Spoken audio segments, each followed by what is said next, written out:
تو جہنم میں لے جانے والی خرابیاں کیا ہے؟ طغا نمبر 1 اور دنیا کی زندگی کو ترجیح دینا. ٹھیک ہے، یہ 2 پوائنٹ آپ ایک طرف رکھیں. طغا سرکشی اور دنیا کی زندگی کو پرائیورٹی دینا، فرسٹ پرائمری ویلیو دینا. ٹھیک ہے، اور دوسری طرف آپ ایک لائن ڈرا کریں اپنے دماغ میں اور برابر میں لکھیں جنت میں جانے کے لیے کیا کرنا ہے؟ اپنے رب کے آگے کھڑے ہونے سے ڈرنا ہے اور اپنے نفس کو خواہشات سے بچانا ہے.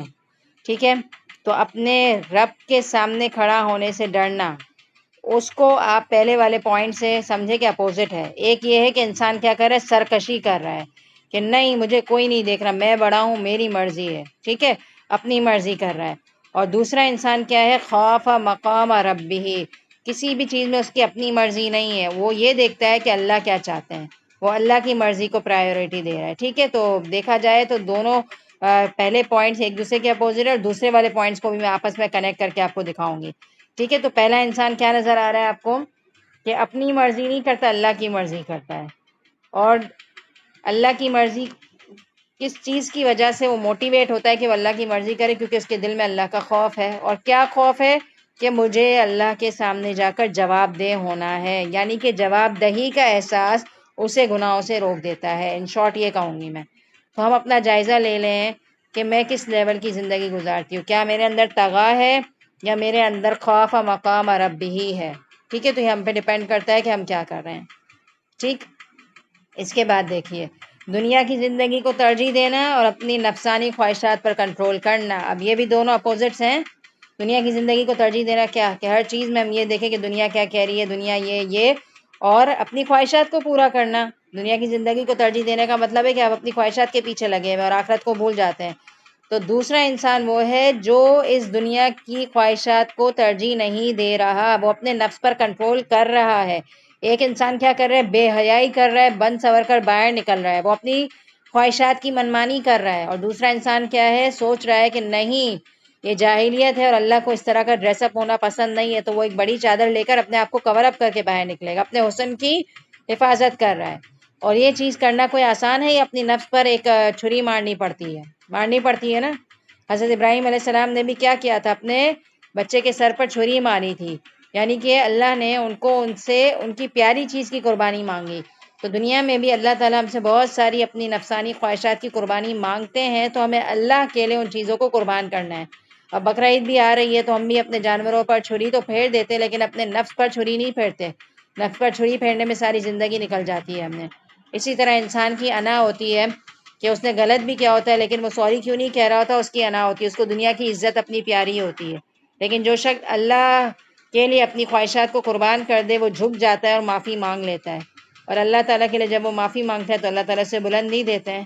تو آپ دیکھ رہے ہیں نا کہ دونوں کیریکٹرز کتنے زیادہ ایک دوسرے کے اپوزٹ ہیں.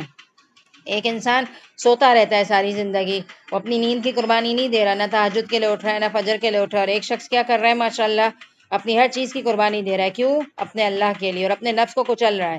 اور اللہ تعالیٰ کا یہ سسٹم ہے کہ ہم جس چیز کو جتنا زیادہ بھرتے ہیں نا وہ چیز اتنی زیادہ اسٹرانگ ہو جاتی ہے. مثال کے طور پر بھوک لگی ہوتی ہے نا، تو ہم کیا کرتے ہیں؟ اپنے پیٹ کو بھرتے رہتے ہیں. ٹھیک ہے، تو ہم صحت مند ہو جاتے ہیں. تو اسی طرح ہمارے نفس کو بھی ایک غذا کی ضرورت ہے اور وہ قرآن ہے. تو اگر ہم اپنے نفس کو غذا نہ دیں تو ہم کیسے اسٹرانگ ہوں گے؟ تو ہمارے نفس کی غذا قرآن ہے، اور جتنا زیادہ ہمارا قرآن سے تعلق مضبوط ہوتا جاتا ہے اتنا زیادہ ہم اپنے نفس کو کچل سکتے ہیں. ہمارے اندر وہ پاور آ جاتی ہے کہ ہم اپنے نفس کا مقابلہ کر لیتے ہیں. اب ہم اپوزٹ حرکت کرتے ہیں کہ نفس کو اپنا غلام بنایا ہوا ہے ہم نفس کے غلام بن گئے ہیں. نفس جو کہہ رہے ہیں ہم کر رہے ہیں. ہمیں نفس کو اپنا غلام بنانا ہے کہ جو میں کہوں، جو اللہ کا حکم ہے، مجھے اس طرح سے چلنا ہے. ٹھیک ہے، اور تمہارے نفس کی قیمت جو ہے نا جنت ہے، تم اسے اس سے کم چیز پر نہ بیچنا. ٹھیک ہے، تو ایک پاؤں آپ رکھیں اپنا نفس پر اور دوسرا پاؤں رکھیں جنت میں. جنت 2 قدموں پر ہے، ایک قدم نفس پر، دوسرا جنت میں. تو جو انسان اپنے نفس کو جتنا زیادہ کچلتا ہے نا وہ اتنا اسٹرانگ ہو جاتا ہے.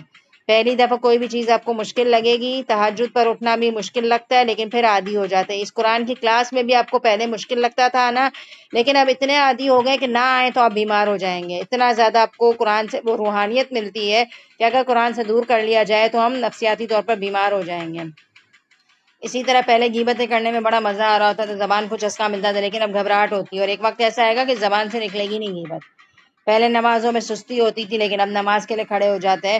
تو پورا دن انشاءاللہ اللہ تعالیٰ مجھے بھی توفیق دے کہ یہ پوائنٹ ہم یاد رکھیں کہ ایک قدم نفس پر دوسرا جنت میں. تو آپ دیکھ رہے ہیں نا کہ اپنے نفس کو کنٹرول کرنے کا طریقہ یہ ہے کہ دنیا کی محبت ہم کم کر لیں اور آخرت کے لازوال فائدوں کی طرف اپنا دھیان زیادہ ڈال دیں. تو انشاءاللہ ہم اپنے نفس کو کنٹرول کر لیں گے. ٹھیک ہے. اور نفس کو کنٹرول کرنے کے لیے بھی بہت ساری دعائیں ہمارے پاس موجود ہیں. اللہم آتی نفسی تقواہا وزکیہا انت خیر ما زکاہا انت ولیہا ومولاہا. اللہم انی اسألک الہدی والتقی والعفاف والغنی. کہ اللہ ہمیں تقوی دے دے. اور تقوی کیا ہے؟ ڈر ہے. اور جب ڈر آتا ہے تو انسان اپنے آپ کو گناہوں سے روک لیتا ہے. تو سورہ نازعات کا پورا نچوڑ یہ 4 آیات تھی جس میں